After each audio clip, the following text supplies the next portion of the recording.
In a healthy relationship, responsibility is like a blanket you share on a cold night. You each hold a corner. When one person's grip slips, the other pulls the slack, covering you both until you can adjust. It's a shared weight, a shared warmth. But some people don't see it that way. They hand you the entire heavy blanket, then stand back and blame you for shivering. They make you the sole custodian of their happiness, their success, their very reality. And you spend years, your muscles aching, your fingers numb, trying to keep them covered, never realizing that the cold you feel is the absence of a partner. You're not a team, you're a scapegoat. My life with Leo was a long, cold night, and I was the only one holding the blanket. When I met him, he was dazzling. He was a golden boy, an investment analyst with big dreams and a charisma that could light up a room. He was ambitious,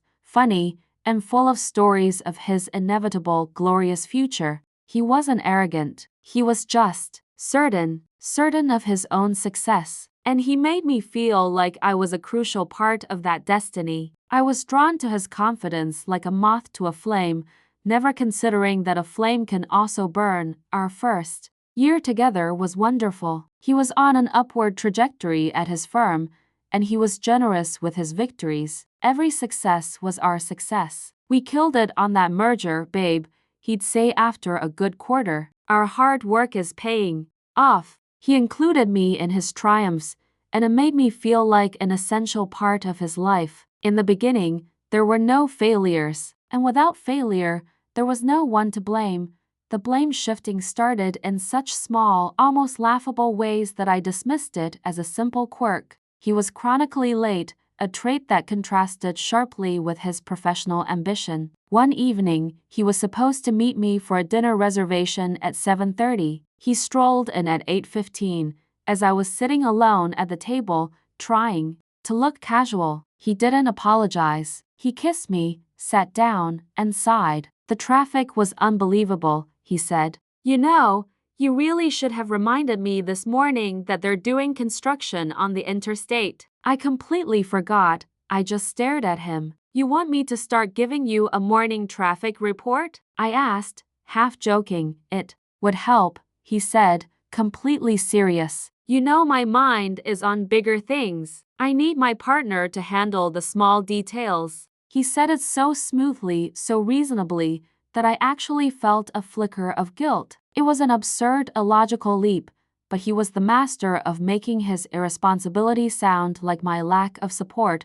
Another time, he lost his wallet. We spent 30 frantic minutes tearing our apartment apart. He stomped around, getting more and more agitated. I know I left it on the kitchen counter, he fumed. Did you move it when you were cleaning? You have to be more careful, Grace. My entire life is in that wallet. I frantically searched, my own heart pounding with anxiety, feeling responsible for the crisis. He finally found it in the pocket of the jacket he'd worn the day before. There was no apology for his accusation, just a gruff, well, somebody must have moved the jacket. These were the small things, the little tests. He was training me, conditioning me to accept the blame for minor inconveniences. He was teaching me that in our shared reality, the cause of any problem, any frustration, any negative event, could inevitably be traced back to an action or inaction of mine. It was a subtle, insidious education in becoming a scapegoat. The stakes got higher when the blame started to bleed into his professional life. He was working on a major presentation for a potential client. For weeks, he was stressed, working late. I did everything I could to support him. I made sure he had quiet time. I cooked his favorite meals. I kept the house perfect. The night before the presentation, we had a small, silly disagreement about a TV show. It was nothing, a 5-minute tiff that we resolved before going to bed.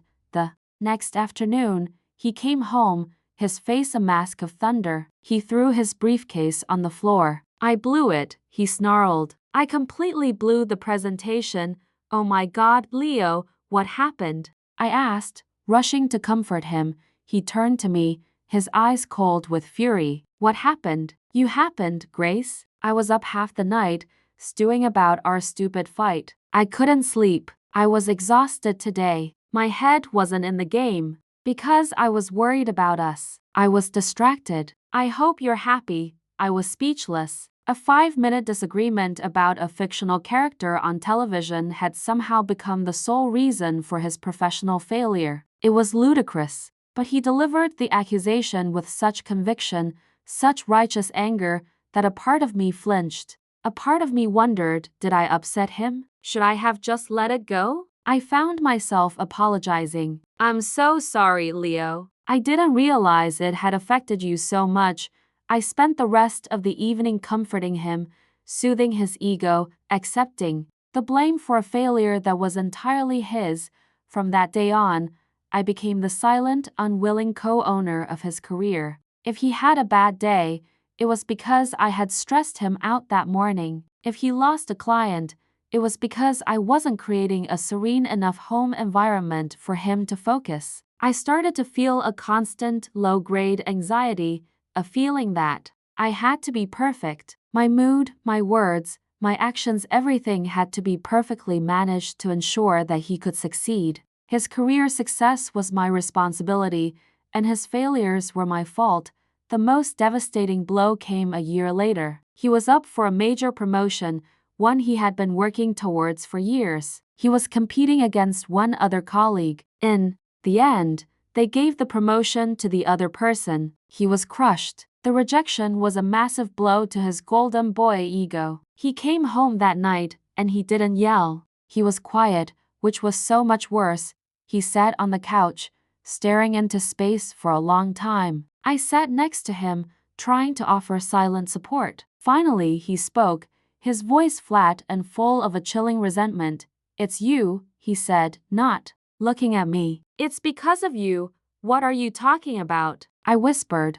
I was talking to one of the partners today, he said. He was trying to let me down easy. He mentioned how important it is at that level to have a partner who complements your ambition. He talked about how the other guy's wife is a successful surgeon, how she's a real power player. He finally turned to look at me, and his eyes were full of a cold disdain. And what are you, Grace? A part-time administrator at a non-profit. You don't challenge me. You don't push me. You're comfortable, and they see that. My association with you, with your lack of ambition, it makes me look weak. It held me back. Of all the blame he had ever laid at my feet, this was the most cruel. He had taken my contentment, my choice to work in a field that helped people rather than one that made millions, and he had twisted it into a weapon. He had made my very identity the reason for his failure. I felt my entire sense of self begin to crack. Maybe he was right. Maybe I wasn't enough. Maybe I was holding him back. The psychological architecture he had been building for years was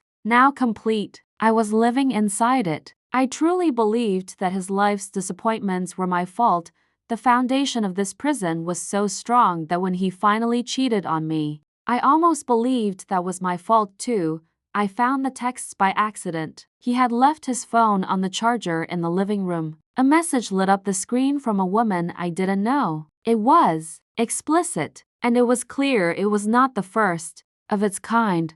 When I confronted him, my hands shaking, holding his phone out like a piece of evidence in a trial, he didn't even have the grace to look ashamed. He looked burdened. He sighed, the sigh of a man carrying a great weight.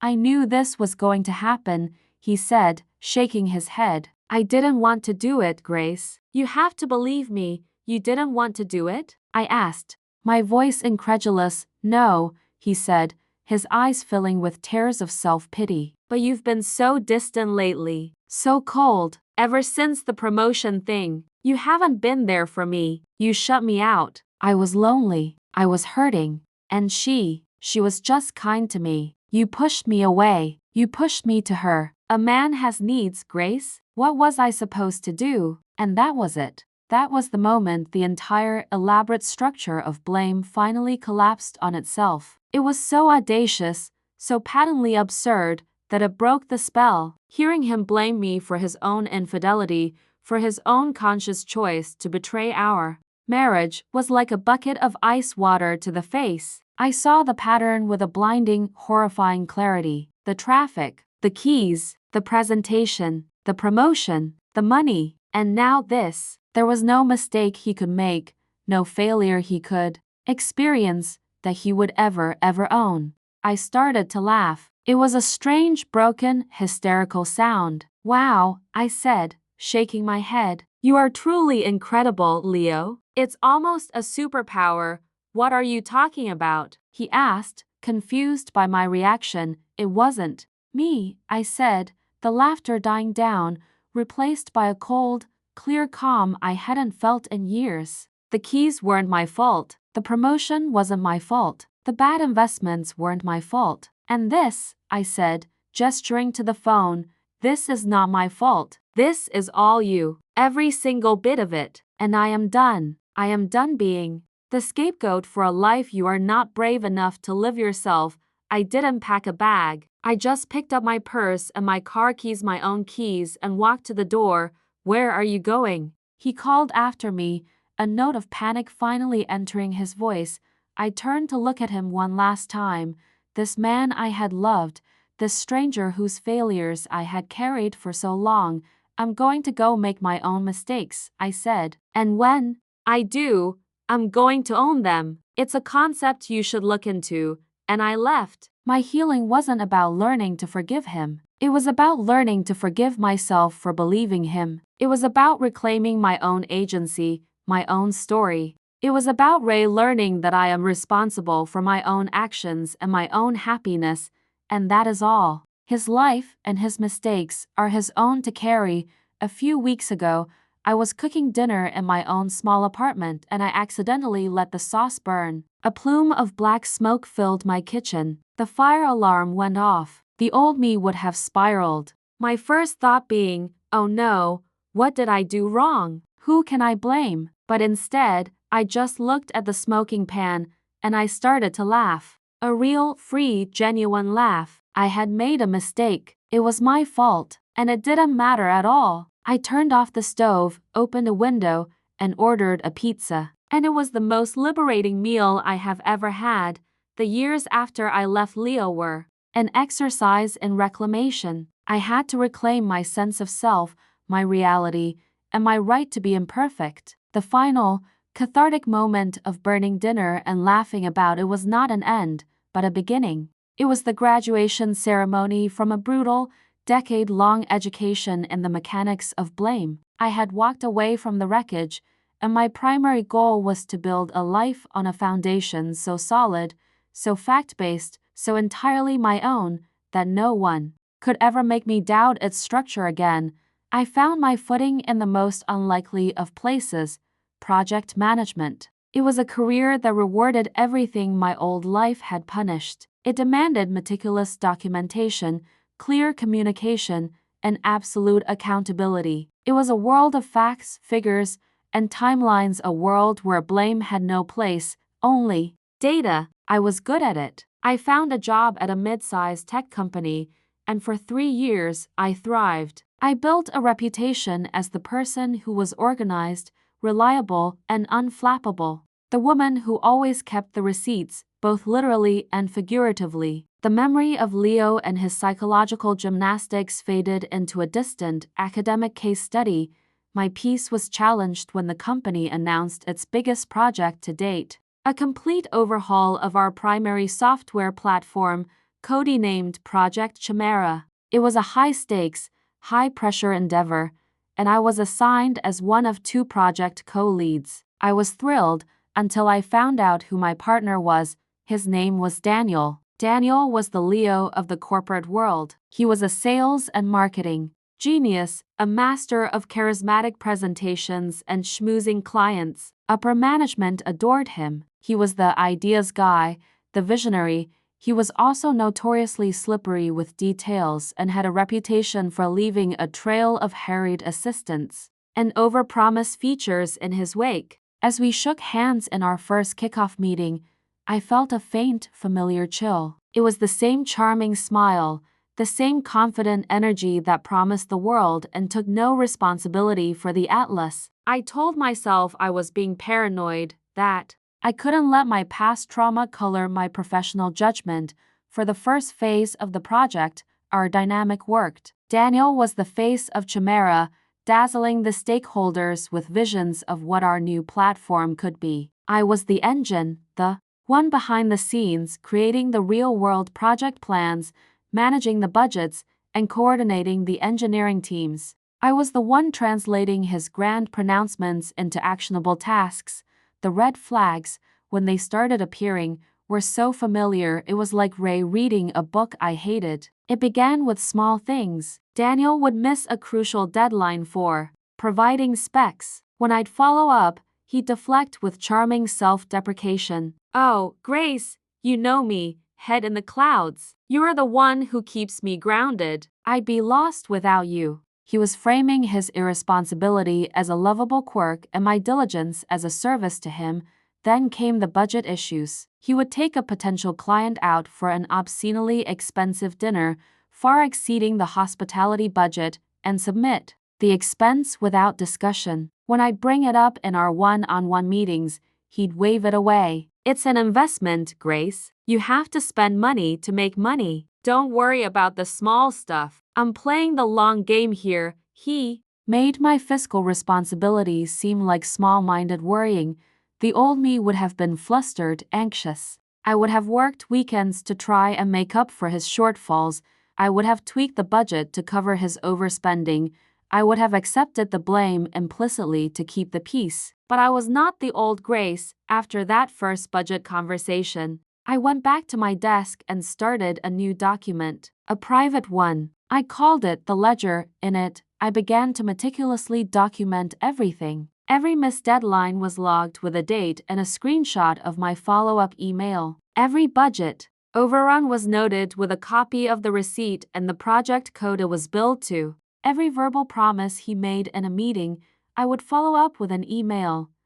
"Hi Daniel, just to confirm our conversation, you will be providing the final marketing specs by end of day Wednesday. Please let me know if your understanding is different." I wasn't being paranoid. I was being a project manager, but I was also being a survivor. I was building a fortress of facts, brick by undeniable brick. I knew the playbook. I knew that when the storm came, the man holding the umbrella of data would be the only one who stayed dry.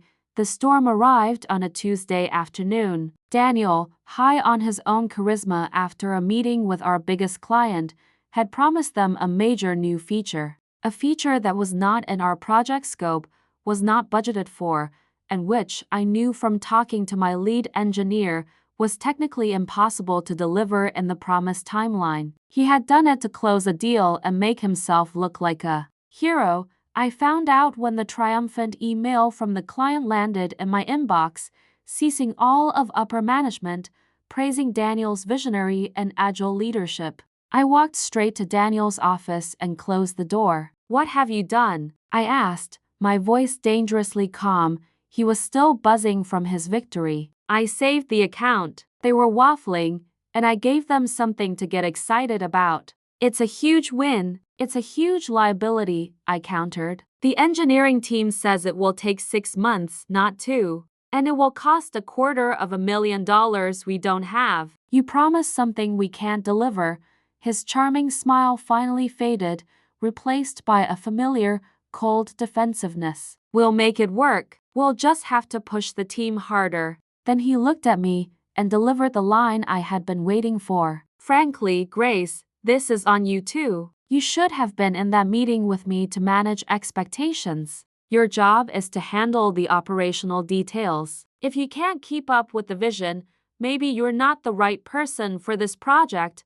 There it was, the blame shift, the psychological sleight of hand that had defined a decade of my life. But this time, it didn't hurt me. It didn't confuse me. It just bored me. He was so predictable. "Okay, Daniel," I said, my voice still calm. "Let's take this to the leadership team."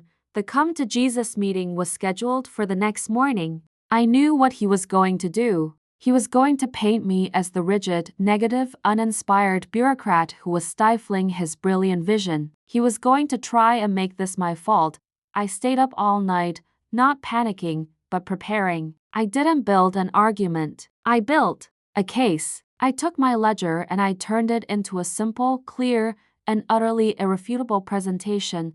The next morning, in the main boardroom, he did exactly what I predicted. He stood before our department head and spun a masterful tale of a visionary leader being hamstringed by a risk-averse, detail-obsessed manager. He used words like bottleneck and lack of agility to describe me. He was charming. He was convincing. When he was done, all eyes turned to me. I didn't get emotional. I didn't get defensive. I just calmly opened my laptop and connected it to the projector.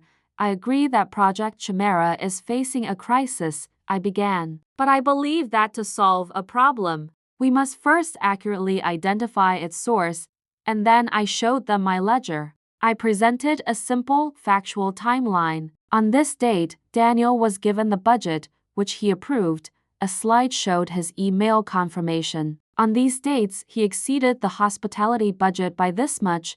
A slide showed the receipts. On this date, the engineering team lead explicitly stated in an email, which Daniel was copied on, that Feature X was not feasible in this timeline.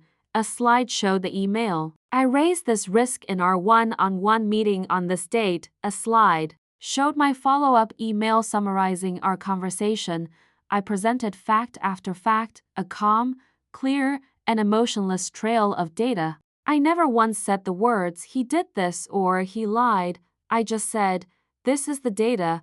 I let the facts tell the story. The room was silent. Daniel's face, which had been so full of confident bluster, had turned a pale, sickly gray. He had been so focused on crafting a narrative, he had forgotten that I had been keeping the minutes. He had no defense. There is no counter-argument to a fact. After the meeting, Daniel was quietly removed from the project. I was given sole leadership and the resources I needed to go back to the client, honestly explain the situation, and salvage the relationship. It was a difficult, painstaking process, but we did it. 6 months later, we launched a scaled-down but successful version of the platform. The project was a huge win for the company and for me. At the launch party, my boss pulled me aside. "You handled that situation with Daniel with more grace and professionalism than I have ever seen," he said. "You didn't just manage a project. You led." I smiled. The compliment felt good,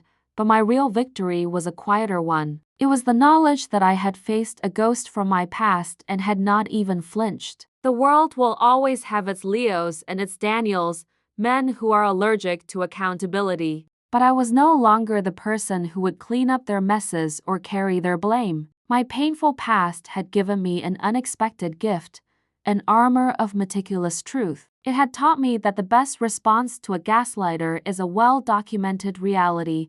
I had learned that my responsibility was not to carry the blanket for anyone else. It was simply to hold my own corner with a firm, unshakable grip, and I would never, ever let it go again.